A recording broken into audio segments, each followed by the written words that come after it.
এইটা ছাড়াও কিন্তু আপনার আরও ট্যাবলেট পাওয়া যায় কফি মেশিন ক্লিন করার জন্য। এবং আপনাকে কিন্তু এখানে দেখাচ্ছে 3 গ্রাম ব্যবহার করতে বলছে, তারপর সুইচ দিতে বলছে, 3 নম্বরে ধুইতে বলছে, পানি ফালাইতে বলছে, কি বলছে প্রত্যেকটা জিনিস কিন্তু এখানে বলে দিছে। এরপর আমাদেরকে দিন শেষে যা যা করতে হবে আমি সেটাই স্টেপ বাই স্টেপ দেখানোর চেষ্টা করছি। এবার কিন্তু 5 বারে সে কুলি করছে।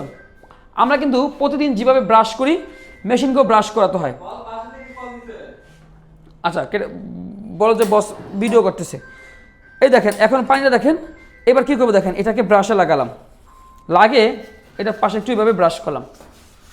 ভিতরে আশেপাশে যদি কোনো ময়লা থাকে, কফির দাগটা কিন্তু একদম স্ট্রং একটা দাগ, যেটা মেশিন বা কোনো কিছুতে লাগলে কিন্তু খুব সহজে যেতে চায় না, এই কারণে। ওকে, সো মোটামুটি এক সাইড ক্লিন। আবার 3 গ্রাম পাউডার নেবেন, নিয়ে এখন এটাকে, যেহেতু আমরা তো বেশি কফি বানাইনি আজকে, আমি একবারে নিলাম। আপনারা চাইলে 3 গ্রাম আবার নিতে পারেন এইটার জন্য। এখন আমি এটাকে আবার 2টা বাটন একসাথে প্রেস করলাম, হয় নাই?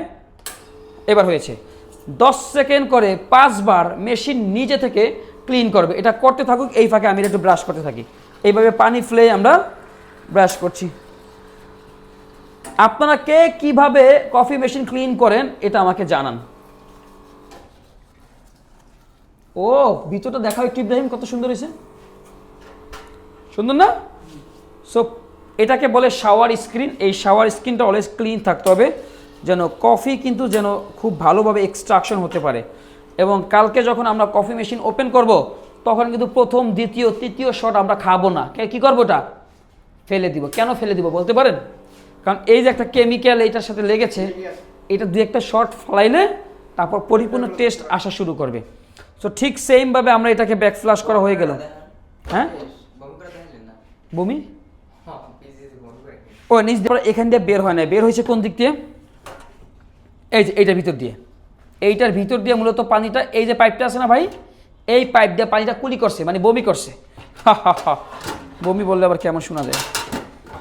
ওকে, দেখেন এই পাশটা ভালোই ময়লা ছিল, ভালোই যে ময়লা ছিল এটা একটা প্রমাণ। আমার দেখি ভিতরে কি অবস্থা, আরও কি লাগবে কি না। যদি মনে হয় আরও লাগবে আমরা আবার করতে পারি। এবার একটু এইভাবে করতে পারি দিন শেষে। আবার দেখেন, ওরে মা, এটা লড়ে কে, এইভাবে করে আর একটু ক্লিন করলাম। সো আপনারা উচিত হবে 3 গ্রাম 6 গ্রাম ক্যাফিজা। আমার উচিত ছিল এইটাতে ক্যাফিজা ভালো ব্যবহার করে, বিকজ এইটা দিয়ে মানে বেশি এসপ্রেসো নাও না, আর এটাতে মানে কম এসপ্রেসো নেওয়া হয়। এটা কাছে যে এইটা কিন্তু একটা ময়লা, হ্যাঁ এটা কিন্তু ভালোই ময়লা। দেখো ঠিক আছে, যেহেতু এটা একটু বেশি ময়লা আমি একটু ক্যাফিজা দিই, অল্প করে দিলাম। ক্যাফিজার যে দাম বাবা, আমি আবার দিলাম, মানে আমার কাছে ময়লা বেশি মনে হয়েছে, এই কারণে আমি আবার দিলাম। বাট এইটাতে কিন্তু ময়লা খুব একটা নাই। আচ্ছা, আমাদের তো কোনো বল নাই নাকি, যেহেতু আমাদের বল নেই আমরা এটা ইউজ করি। কি কেন ইউজ করবো বলো তো সাগর? এই সবগুলো জিনিসকে আমাকে এখানে ভিজিয়ে রাখবো। আবার আমি 5 গ্রাম তো দিলাম। চাইলে এর একটা বেসিক ধোয়া দিয়ে নিতে পারি, আবার মন না চাইলে আমি ডাইরেক্ট এখানে চুবাইতে পারি। বাট মেক শিওর প্রথমে আমরা গরম পানিতে ভিজাবো। তবে আমার কাছে মনে হয় যে একটু ধুয়ে নেওয়া ভালো, যেহেতু হালকা দাগ। কিন্তু ওরে বাবা, ভালোই ময়লা রে সাগর, এটা ভালোই ময়লা। আবার একটু ব্রাশ করালাম। ভিডিও দেখছো কীভাবে বসে করছে। এইবার কিন্তু মনে হয় যে একটু ভালো ক্লিন, রাইট?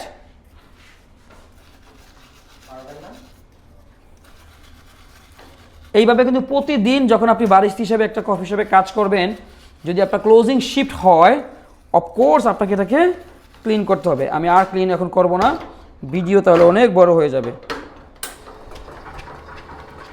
ওটা বাইরে লড়ে কেমন সাগর?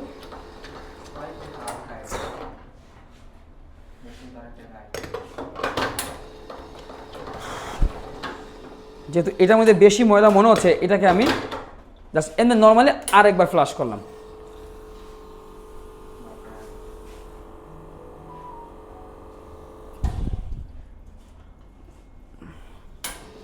এবার আমরা এক পাশ থেকে গরম পানি নিই।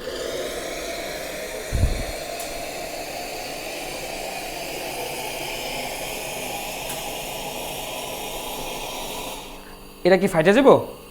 সব নিলাম। এরপর আমরা এটাকে গরম পানি দেবো, বিসমিল্লাহ। এরপর এগুলোকে এবার ভিজাবেন।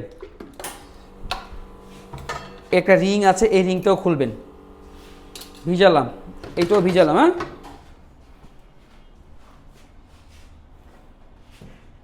ব্যাস আমাদের এখানে কাজ শেষ। এইটা মানে ভালো ভালো ময়লা জমছে। ওকে, এরপর এটা খুললাম,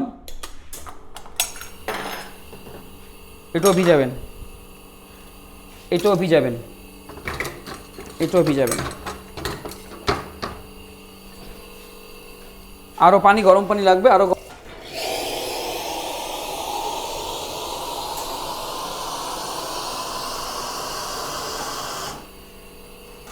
এরপর আমি এখানে আরও পানি লাগবে যেহেতু দিলাম, কারণ গরম পানি থাকলে আপনার দাগটা খুব ভালো তাড়াতাড়ি কেটে যায়, বুঝছো? আমরা অন দ্য সাইডে রাখলাম। যদি ময়লা বেশি থাকে, একদম কালো হয়ে যায় ভিতরটা, তাহলে সারা রাত এইভাবে চুবাইয়ে রাখবেন। আবার দেখি ব্রাশ করে কি অবস্থা। বেশি করে পানি ফেলবেন।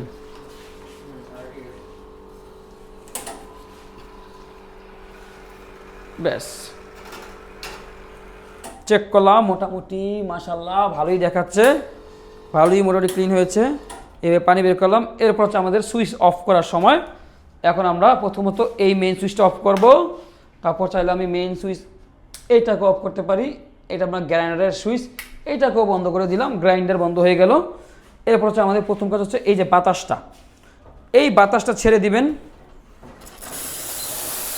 মিনিমাম 25 সেকেন্ড, আর গরম পানি ছেড়ে দিবেন। আমি গরম পানি বেশি ছাড়লাম না, বিকজ পানি লাইন আবার জ্যাম হয়ে যেতে পারে।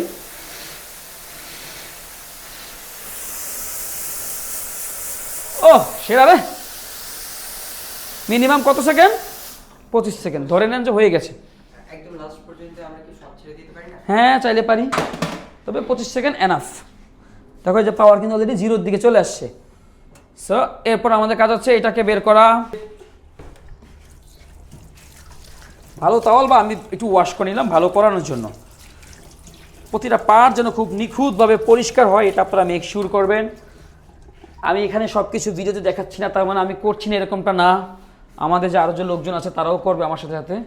সো আমরা একদম সম্পূর্ণ মেশিনের বডি খুব সুন্দরভাবে ক্লিন করব।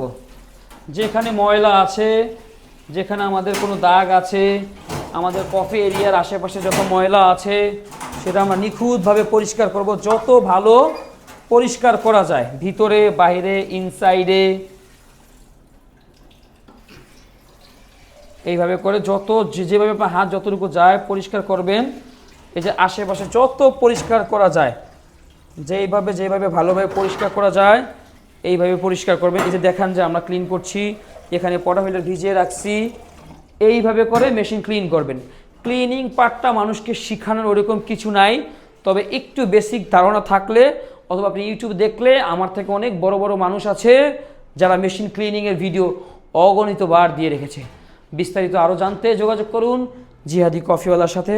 দেখা হবে নতুন কোনো ভিডিওতে। আমি যাচ্ছি, তবে আবার আসবো। Bye bye.